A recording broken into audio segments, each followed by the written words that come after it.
Ex-racist people of Reddit, what changed your views? Not me, but my best friend's parents.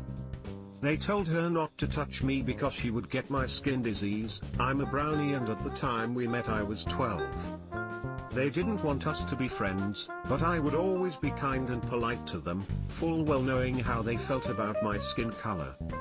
One year my friend, at this point best friend, was having a sleepover birthday party and her parents said I could come, but couldn't sleep over. My friend cancelled her party and her parents must have felt like complete shit because they started to talk to me more and more after that. We have been best friends for almost 30 years now. Her parents came to my wedding, they send me a Christmas card every year, they call me and ask how I'm doing, and they invite me to their get-togethers. I'm glad they came around and am proud of them. Your best friend is a champ. Damn, this is the first comment in the thread to make me tear up. Your emotional maturity from such a young age and their change of perspective inspires a lot of hope. Not me, but my grandpa told me that when he was young he was a bit racist, due to his a-hole alcoholic dad being really racist and teaching him to treat others of different races like trash. He told me this stopped though when he was around 13 when his dad left.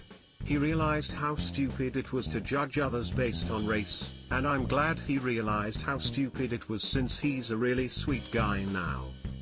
My grandparents used to tell me about my grandpa's evolution when it came to racism. My grandma was born and raised in California. Her best friend in high school was a black girl named Sonia, and if memory serves, her parents also had black friends as well, and her father was born and raised in Louisiana. My grandfather was from Georgia.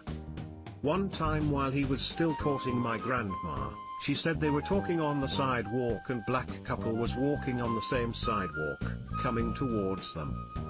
Grandma thought nothing of it. Grandpa apparently shoved her behind him and shouted, "Get on the other side of the road, you insert racial slur here." Grandma was horrified. I don't know the details, but by the time my mom was born and in school, my grandparents were really good friends with a black couple who owned a bar that people of color frequented. My mom would tell me that more often than not, she and her brother and my grandparents would be the only white people around.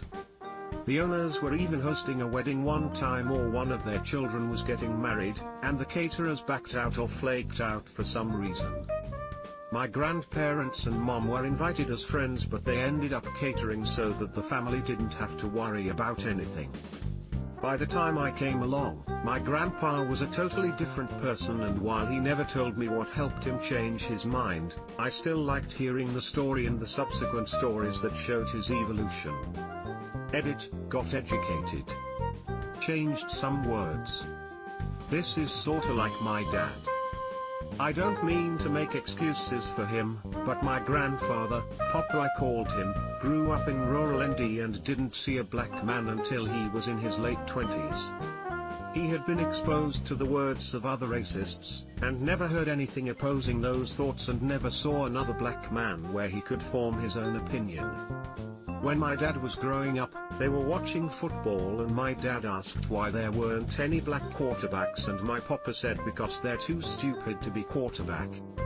They literally just don't have enough brain cells. My dad lived with that information for a very long time, with that outlook, until he joined the Air Force and finally met black people who completely changed his opinion. It helps that my father is an extremely intelligent and widely open-minded person. I don't think many other people would be able to work themselves out of thoughts like that which they've grown their entire lives with. Learning about people by talking to them instead of listening to what my family had to say about them. Exposure is deadly to prejudice most of the time. Sadly, racism and hatred is taught. If you put toddlers of mixed races in a room together, they all get along. Kids are innocent and all it takes is one bad person to make an impression on them the wrong way, and it can take years, from this post 15 years, to correct. Law of primacy. My dad would make disparaging remarks about black people, Mexicans, Chinese people, etc. when I was a kid. I remember repeating those same sentiments and no one ever corrected me. In first grade, we were all assigned pen pals from a school in another city and mine was a black girl named Chardonnay. I thought she had a weird name and I was disappointed when I found out she wasn't white. Very soon after that, we learned some very basic info about the civil rights movement during Black History Month.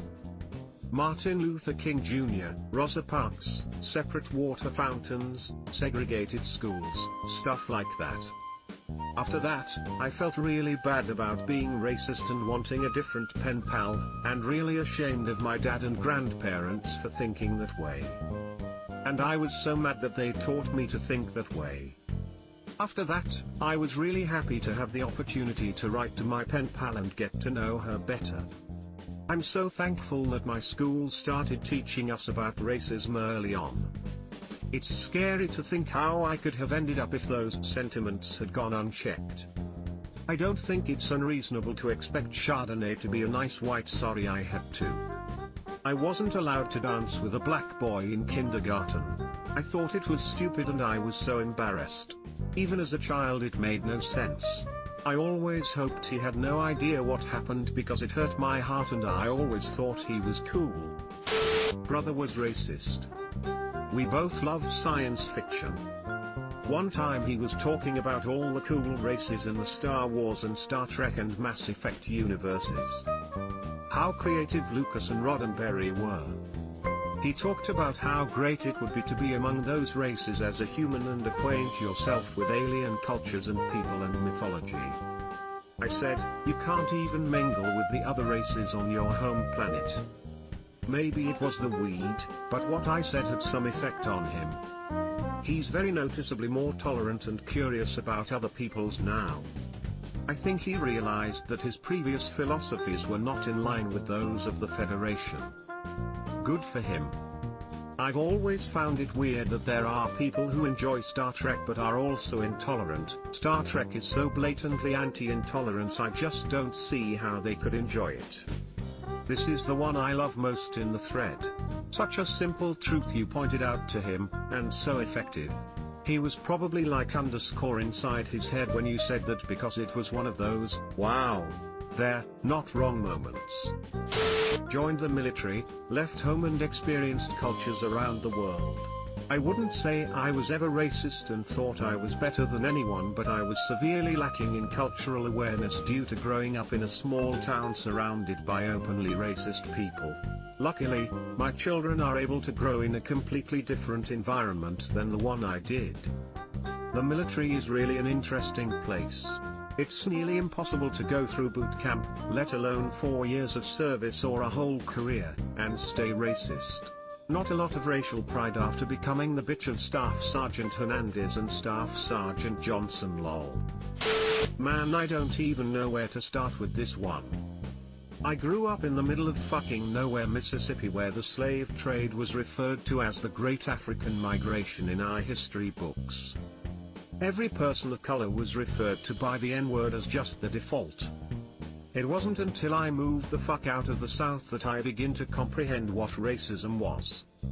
I wish I could say I had a moment of clarity that washed away all the racist bullshit that I had grown up with, but it was more like a couple decades worth of mental deprogramming I had to fight against. There was so much underlying hate of different people that warped how my view of the world was. The Great African Migration just buried that particular bit of history under a fucking mountain of sugar. WTF? The Great African Migration? Holy shit, I thought I grew up in the deep south in Covington, Georgia. I moved away from my one-horse hometown and got away from my extremely prejudiced family.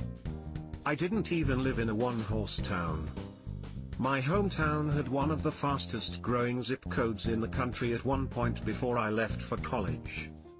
However, the religious environment I grew up in, more the Catholic/Christian aspect of it, my religious upbringing is stupidly complex, was very racist, and homophobic. Of course, I feel like those always go hand in hand. My father told me that the Bible says you shouldn't date outside your race, and that I would never date or marry a black or Hispanic man because he didn't want his bloodline mixing with theirs. Don't worry, this wasn't his thoughts, he talked to God and God told him this. Joke's on him, after dating a bunch of loser, just so happened to be white, guys. I was set up on the blind date with a man who happens to be Hispanic. That was 5 years, 5 pets, and a house purchase ago, and we're getting engaged any day now. I had to go through a journey to becoming a decent person before that, but it started pretty immediately after I went to college and started making friends that didn't have to be approved by my parents. Turns out all of the people my parents hate are actually really fucking nice and supportive people once you treat them as humans. Meanwhile, all of the respect and courtesy in the world won't make my parents and less themselves. Limited exposure to different people by living in the bubble of a one-horse town can be a breeding ground for racism. Subscribe for more hot Reddit takes in your inbox, guaranteed.